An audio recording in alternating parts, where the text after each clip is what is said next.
Okay. It works. I read it. Today is an exciting day, everybody. We're back in the New Testament. We are jumping into one of the four Gospels. And Clint, you can't really rate Gospels by preference, but I do love Mark. Mark is a great Gospel. Yeah. We had some conversation about which Gospel to teach of the four. John, in some ways, is an easy non-choice only because it's so unlike the other three. Matthew, Mark, and Luke have lots of similarities and tell the same basic story. And then John does some stuff that is very different. And so starting with John doesn't, I feel like it's better to read John when you have a sense of the others so that you understand what John does differently. So that left us with Matthew, Mark, and Luke. Matthew and Luke both have strong cases that could be made for their distinctives, but we thought for the purposes of this study, we hoped Mark would be interesting.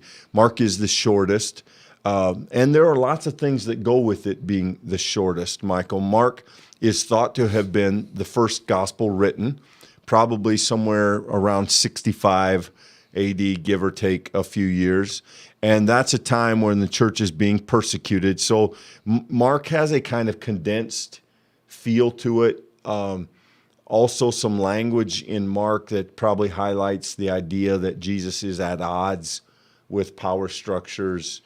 Would it be fair to say that Mark is the roughest, or maybe the nicer way to say that, the least polished of the Gospels? Yeah, I think the editing of Mark is less sophisticated than in some of the other Gospels. I would also say that, and you may disagree with this, Clint, I think if you were to read all four Gospels through, Mark's point, or the sort of through theme of Mark, is a little bit less clear than some of the other Gospels. You read Matthew and you can't help but see all of the references to Old Testament prophecies being fulfilled. You see all of the Gentile sort of references being filled in for Jewish customs and things like this. John's doing its own thing. And Luke, it's very clear how women and the lost and the least are emphasized in Jesus's healing ministry. I think Mark has just, I don't want to say dark, but it does have this kind of sort of choppy and in some cases even, well, as you look at the Mark and Secret, it is kind of dark. There's some there's some gaps and there's spots in the gospel that make it clear that they weren't trying to polish it and make it perfect. And I think that's one of the things I love about it. Yeah, I think I might say it this way. Mark sticks closer to his idea, whereas the other Gospels will take their theme and then they'll branch off and tell you other things about Jesus. Mark, it seems to me, stays closer to the main idea of telling you what Jesus did. And that really anchors Mark. And in some interesting ways, Mark is sometimes surprisingly short on details, and Mark will often give us strange details that don't seem to help the story. And sometimes we have to admit that maybe we no longer understand why Mark would have put in that single line. And we'll see that in some of the stories. There'll just be an insertion. Mark is not, I would say, Luke is very well tied together. Matthew as well. There's concise storytelling. There's clear movements. Mark is a little rougher. Mark, his transitions, you can switch quickly from themes and ideas. Mark is just in many ways, it's like he just was trying to get everything down. Although there is organization in Mark. Mark does some things that make it clear that he spent some time. He has a particular way of presenting stories. He will start a story, tell another story in the middle, and then finish the first story. We'll see this several times, but it's called the Markan sandwich, and it's one of his distinctives.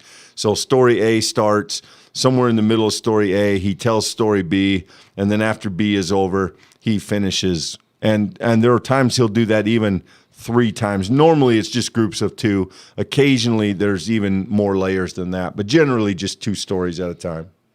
Yeah, Mark has some interesting sort of story choices.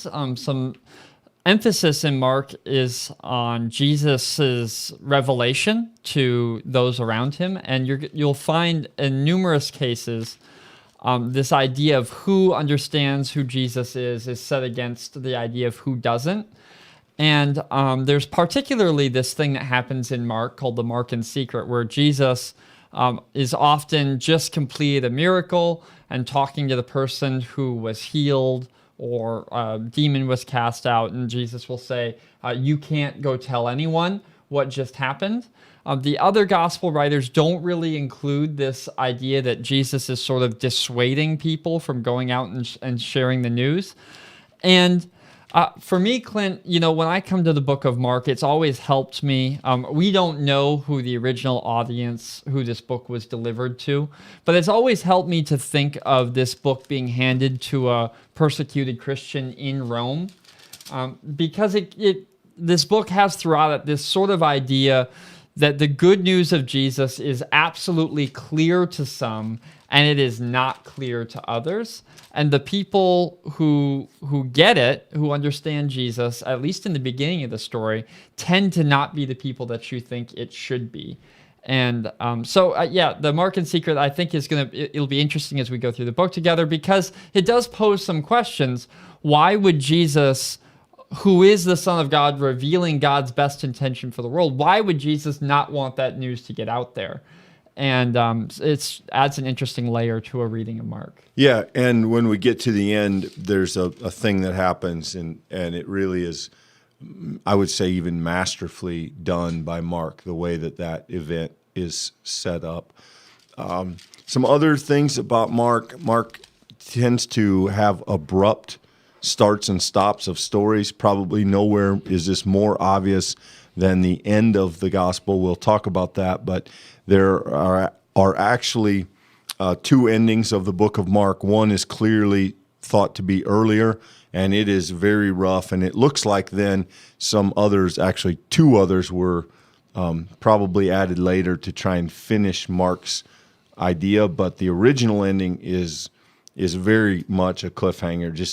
It just stops.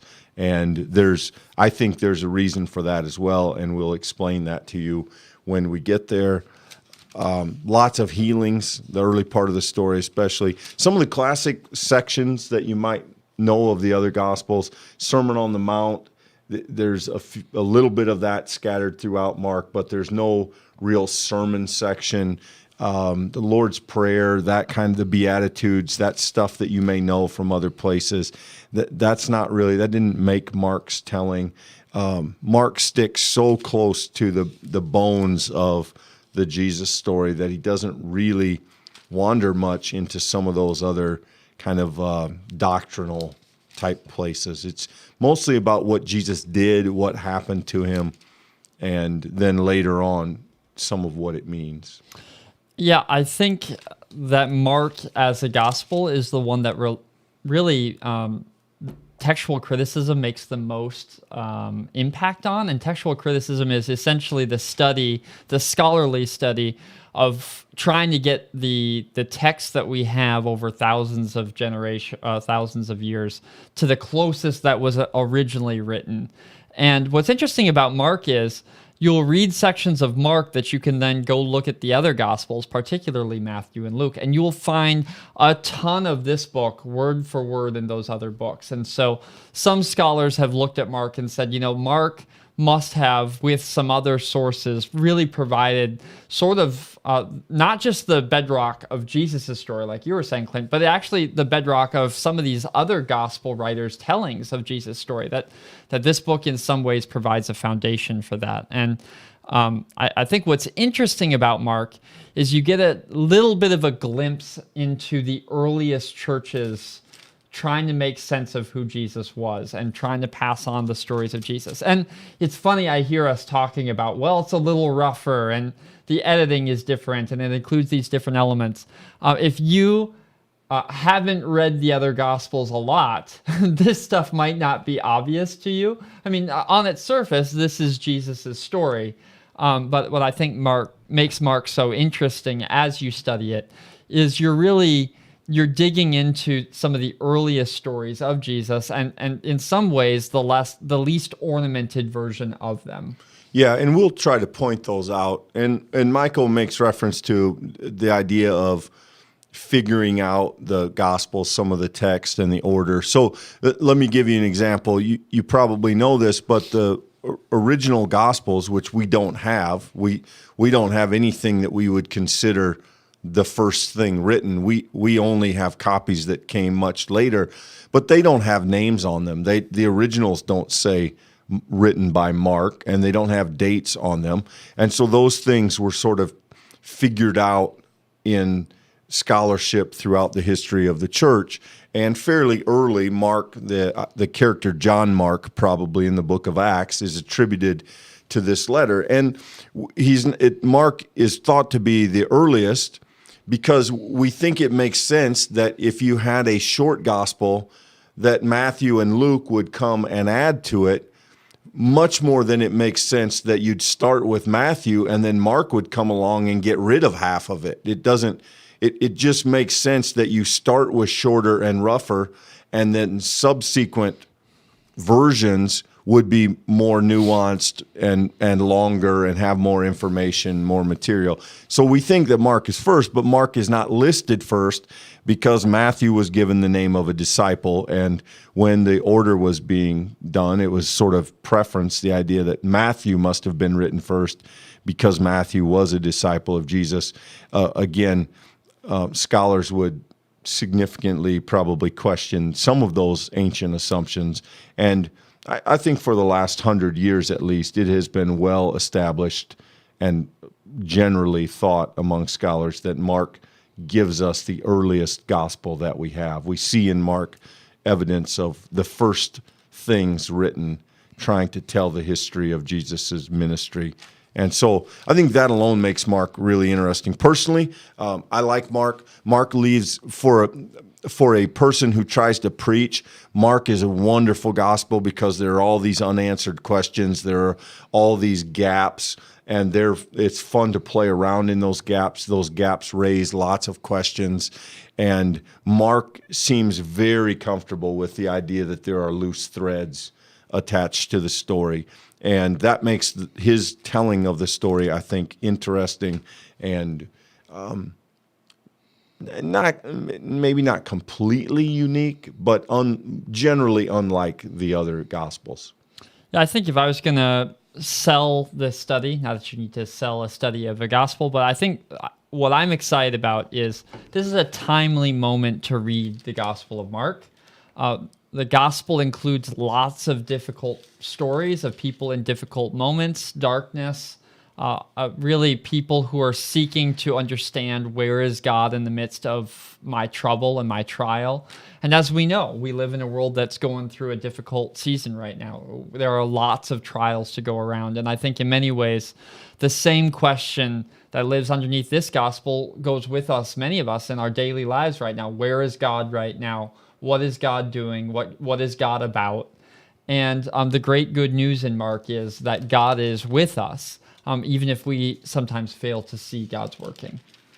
Yeah, we hope that this will be something that will be of interest to you. Again, we will, after this introduction today, we'll be in the text tomorrow, and I think it won't be long before we have lots of opportunities to kind of get involved with the character of Mark's story. And I think if this is a new experience for you, if you don't know the Gospel of Mark, I think you'll come to appreciate it. And we hope that there'll be something in it for everybody. All right. It's probably enough talking about Mark. It's good. Join us tomorrow, and we will dig right in, chapter 1, verse 1. But until then, friends, have a blessed day. Thanks, everybody. Thank you for spending time with us today as we study Scripture together. If If you haven't already, we would invite you to follow us on Facebook or subscribe on YouTube. It's a great way to get notified when these studies happen every day at 2 p.m. Central Standard Time. Of course, if you've already done that, we would love for you to be able to give the video a like, to share it if you're on Facebook. This is a great way for other people to find the Bible study and be able to join us in this time studying Scripture. If this is your first time here, welcome. It's such a joy to have you be with us this day, and we would love to get to know you better. We would love if you wouldn't mind just taking a minute to go to our website, fpcspiritlake.org/welcome. We'd love to get your name and email address, and we'll follow up with you personally to thank you for spending time with us this day. And for each and every person that is able to study Scripture and engage in this conversation, we want to say thank you. We look forward to our next time with you every weekday at 2 p.m. Central Standard Time. And until then, God bless.